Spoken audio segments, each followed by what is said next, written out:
They called me a thief. After 17 years of loyal service. After loving their child like my own. After cleaning their mansion with the devotion of someone tending to a sacred place. Looked me in the eye and called me a thief. My name is Grace, and I am 53 years old. The betrayal still burns in my chest like a one that refuses to heal. That this is not just a story about betrayal. It's about what happens when everything you trusted crumbles and you must rebuild yourself from the ashes. Many years ago, I worked for the Mitchell family. Their estate was magnificent, sprawling. Rooms filled with treasures, manicured gardens that stretched beyond the horizon, and furniture so luxurious it felt like touching clouds. I cleaned every surface, scrubbed every floor, and helped prepare meals that cost more than most people earned in a month. Marcus was the father, a man whose presence commanded respect. Catherine was the mother, elegant and refined, with a collection of jewelry that could rival a museum. And then there was Tommy, her 8-year-old son, whose laughter could brighten the darkest corners of that vast house. I genuinely loved my work there. I felt like part of something beautiful, something permanent. I believed I would grow old in that house, watching Tommy become a man, caring for the family. That had become my world. The Mitchells owned countless treasures, golden fixtures, silver, serving sets, and paintings whose value I couldn't even comprehend. But Catherine's most prized possession was a golden watch. It wasn't just expensive, it was her heart. She wore it every single day, touching it unconsciously whenever she spoke, keeping it on her nightstand when she slept. I knew that watch was sacred to her, so I was always especially careful when cleaning her bedroom, treating it like a precious relic. One morning, everything shattered. Catherine's scream pierced through the morning silence. Her golden watch had vanished. She tore through her bedroom like a woman possessed, emptying drawers, overturning cushions, searching every corner with desperate intensity. Then she searched the kitchen, the garden, every room in the house. She questioned Marcus. She questioned Tommy. Then she turned to me. "Grace," she said, her voice sharp as broken glass. "Have you seen my watch?" "No, ma'am," I replied, my heart already beginning to race. "I haven't seen it." She stared at me for what felt like an eternity, her eyes scanning my face like she was reading a confession written in my features. Something cold settled in my stomach, a terrible premonition of what was coming. That afternoon, Marcus summoned me to the living room. Catherine stood beside him like a judge awaiting a verdict, while Tommy cowered behind her, sensing the tension but not understanding it. Marcus's voice was steel when he spoke. "Grace, we cannot find the watch. We've trusted you completely. But now," he paused, letting the accusation hang in the air like poison. "Now we're not certain we can." My voice came out as barely a whisper. "Sir, I would never." "You need to leave," he said, cutting through my plea like a blade. "Pack your things and go. Don't come back." Catherine wouldn't meet my eyes. Tommy said nothing, his small face confused and frightened. I felt my world collapsing, each word crushing something vital inside me. With trembling hands, I packed my meager belongings into a small bag. I wanted to scream, to protest my innocence, to make them understand that I would rather die than betray their trust. But the words stuck in my throat like stones. I walked out of that beautiful house for the last time, carrying everything I owned in a bag that felt as light as my broken heart felt heavy. I sat on the street outside their gate, completely lost. Passers-by walked around me like I was invisible, just another piece of urban debris. I thought about the years I'd spent in that house, the mornings I'd listened to Tommy's laughter, the pride I'd felt in keeping their home pristine. All of it was gone, erased by suspicion and fear. Why did they believe I was capable of such betrayal? I had been nothing but loyal, honest, devoted. I had cleaned their house as if it were my own temple. I had loved working there with every fiber of my being. And now they saw me as a common thief. I closed my eyes and wished the nightmare would end. But when I opened them, I was still, sitting on cold concrete with nowhere to go. The hours crawled by. The sun began to set, painting the sky in shades of my despair. I had no home, no family in the city, no plan for survival. My bag contained only a few clothes and some coins, the pathetic remnants of a life that had been ripped away in an instant. I forced myself to stand, though my legs felt like they might give out. I found a bench in a nearby park and tried to sleep, but my mind was a storm of grief and disbelief.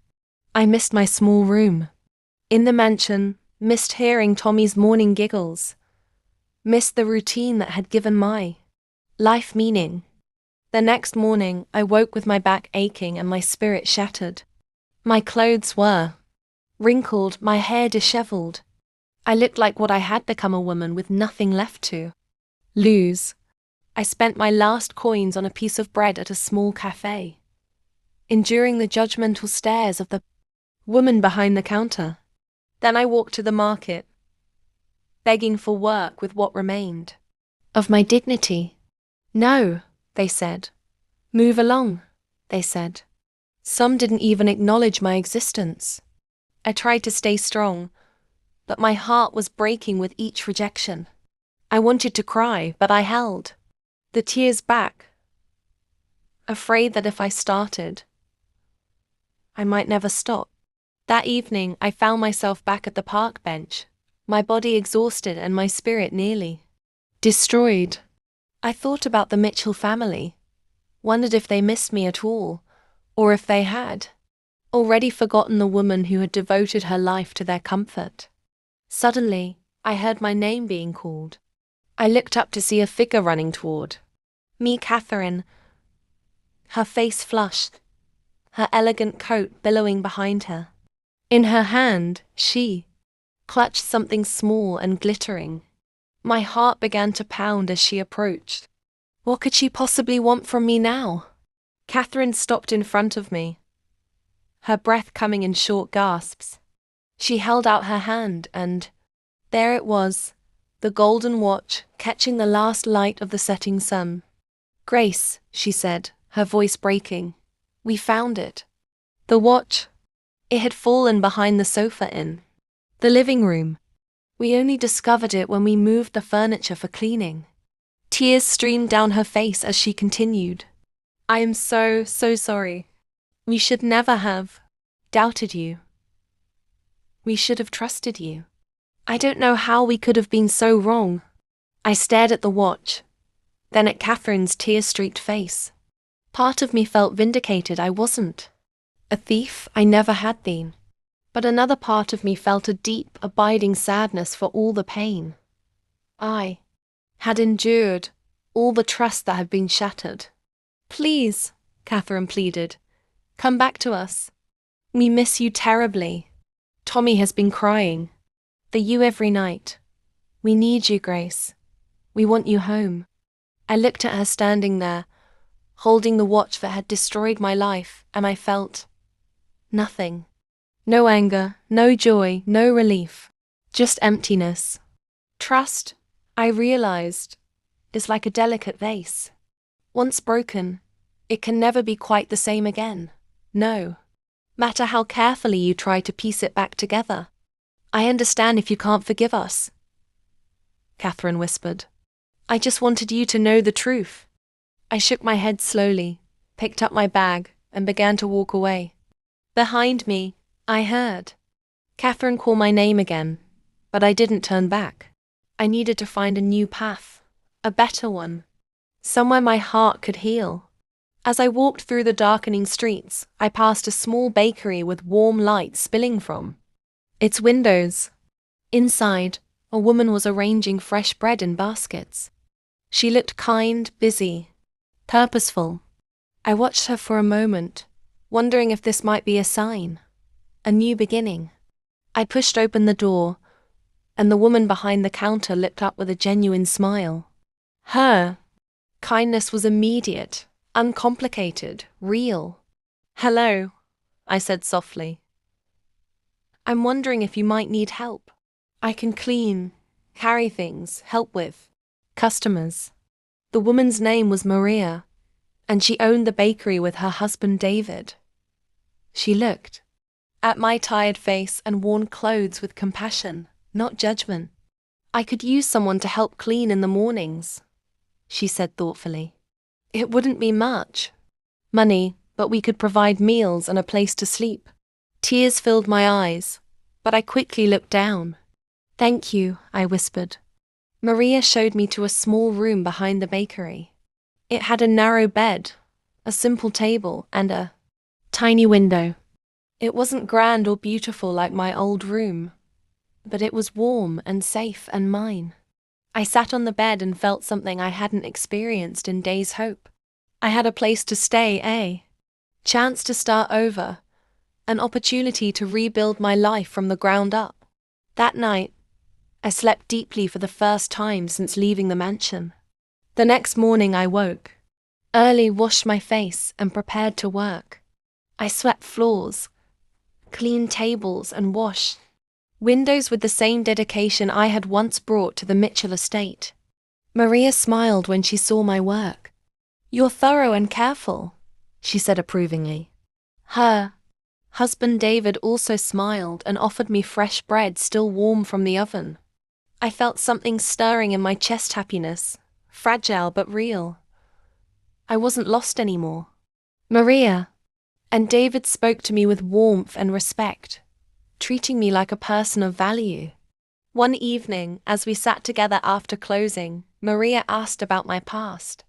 I told her a little about the wealthy family, the missing watch, and how they had sent me away. She listened carefully and said, "Sometimes good people get hurt by other people's mistakes, but that doesn't make you less worthy of trust." Her words began to heal something inside me. I started to smile more, to feel human again. One afternoon, while cleaning the front window, I saw a familiar figure across the street. Tommy was walking with his mother, his small hand gripping hers tightly. Catherine stood beside him, and for a moment, our eyes met through the glass. My heart jumped. Tommy waved his little hand at me, and Catherine smiled sadly before they disappeared into the crowd. I stood by the window for a long time, thinking about running after them, about calling their names, but I didn't. I wasn't the same person anymore. My life had changed. I had changed. And sometimes love isn't enough when trust has been broken. I wiped the window clean and returned to my work. Maria noticed my quietness but didn't pry. She simply said, "You're safe here, Grace." I smiled back and said, "Thank you. I know that not everyone needs to know my past. What matters now is my future." As the days passed, the bakery grew busier, and I grew stronger. One evening, David came to me with a small envelope containing my first week's salary. I held the money in my hands and felt proud. It wasn't much, but it was mine, earned through my own honest work. I decided to save every penny carefully. I dreamed of one day renting my own apartment, maybe even starting my own small business. Even though my heart still carried scars, I felt powerful. I had survived betrayal and built something new from the ruins. One sunny afternoon, while arranging flowers in the shop, I found a letter on the table with my name on it. With shaking hands, I opened it and recognized Catherine's elegant handwriting. She wrote about Tommy, about how much they missed me, about her regret and shame. She asked if one day I might consider visiting them. I held the letter for a long time, hearing Catherine's voice in every line, seeing Tommy's small hands reaching for mine. I folded it and put it in my pocket, knowing I needed time to think. That evening, I told Maria about the letter. When I finished, she simply said, "Follow your heart." Her words stayed with me all night. I realized I couldn't remain trapped in the past. I had built a new life, but the old life was still part of me, whether I acknowledged it or not. The next morning, I packed a small bag, wore my best dress, and told Maria and David I would be gone for the day. They smiled and wished me luck. My heart was racing as I walked through the familiar streets. When I reached the Mitchell estate, I stood outside the gate for a long time, gathering courage. Then I rang the bell. Catherine opened the door, and without saying anything, she stepped aside to let me in. Tommy ran to me and hugged me tightly. His small arms wrapped around my waist like he was afraid might disappear again. My eyes filled with tears as Catherine watched us, her own eyes wet. She apologized again and again, saying she never should have doubted me. I listened quietly. Forgiveness isn't easy, but it's possible when hearts are truly open. We sat in the garden and drank tea. Tommy showed me his toys and told me about school. Catherine asked about my life at the bakery, and I told them about Maria and David and the kindness I had found there. It felt strange but good to sit there again, in the place where I'd once been so happy. When the sun began to set, I stood to leave. Catherine asked if I wanted to stay for dinner, but I declined. I needed to return to my new home, my new life. I hugged Tommy and kissed his forehead. I shook Catherine's hand and smiled. I felt no anger, no sadness, only peace. Walking back to the bakery, I thought about the lost watch, the lost trust, and the lost home. But I also thought about what I had found: strength, kindness, and a new family. Sometimes losing everything shows you what really matters. Sometimes betrayal becomes the catalyst for discovering who you truly are. And sometimes the greatest gift life gives you is the courage to start over. I had been called a thief, but I had become something far more valuable: a survivor. A woman who had learned that her worth wasn't determined by other people's trust, but by her own integrity and resilience. The golden watch had been found, but I had found something far more precious: myself.